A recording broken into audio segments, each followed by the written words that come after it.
You guys will never guess what it takes to bolt the KX85 swing arm on a KLX 125.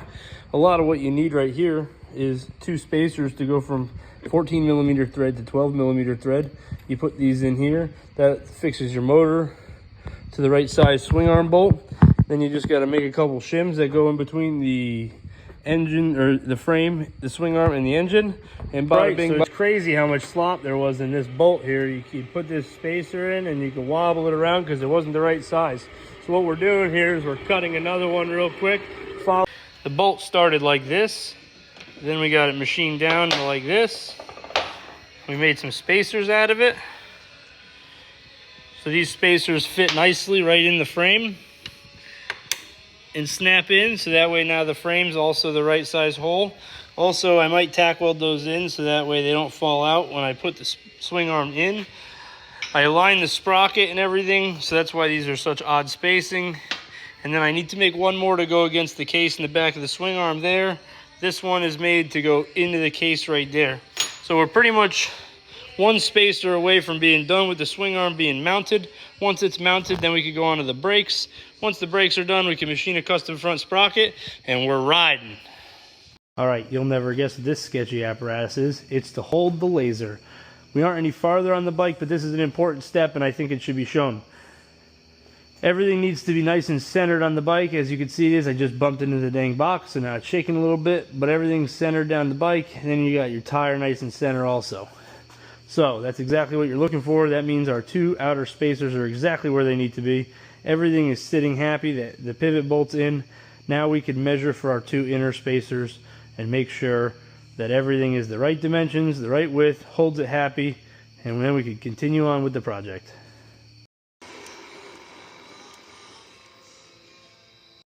It's together, complete swing arm mounted. As we can see, the spacer is in on this side and the spacer is in on this side.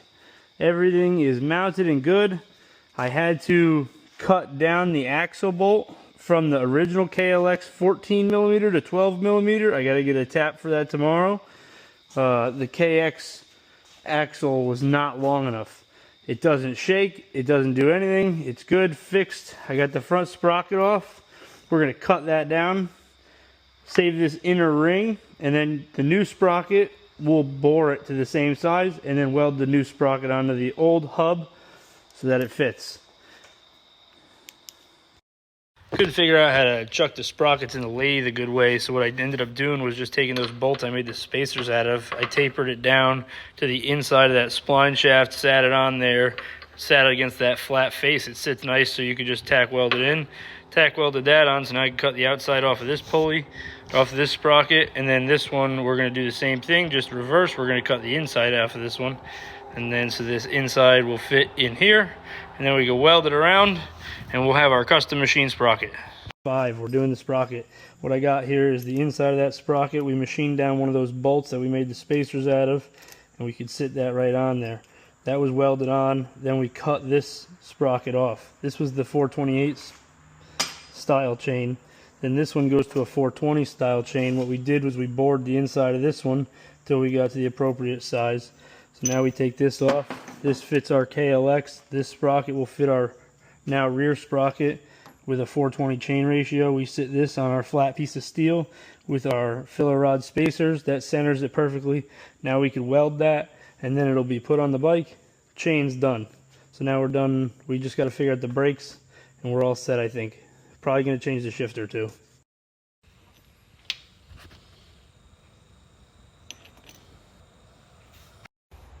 Alright, it's not the prettiest thing in the world, but I did clean up the faces just enough that they're flat again. I definitely got a little crazy with the welder over here in the corner. Burned her down a little bit. But we have a 420 ratio sprocket outer with a 428 KLX ratio spline shaft in the center. Chain on, lined up. Everything's good with that. Look at that. Nice and fucking straight. Okay, pegs are off the KX85. I stole them because I didn't want to buy new ones. I just milled them down on the inside, and they fit perfectly now. They are a little tweaked, but that's because the whole mount is tweaked. I got rid of this linkage shifter and I just put on this XR shifter because it fits perfectly. My foot fits there nice, and now I don't have any sloppy shifter.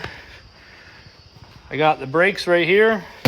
Got to put the caliper on, figure out how to mount the master, and tap the swing arm bolt, and this baby is off the lift.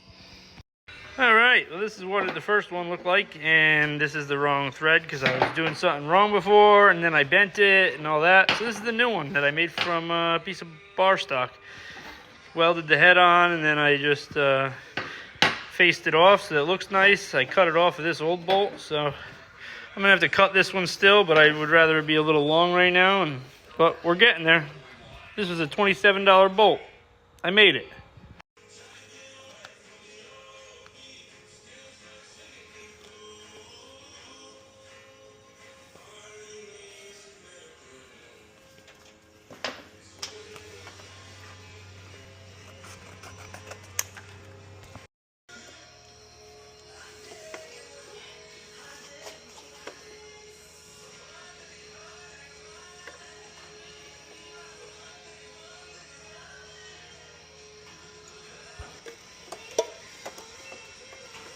No more.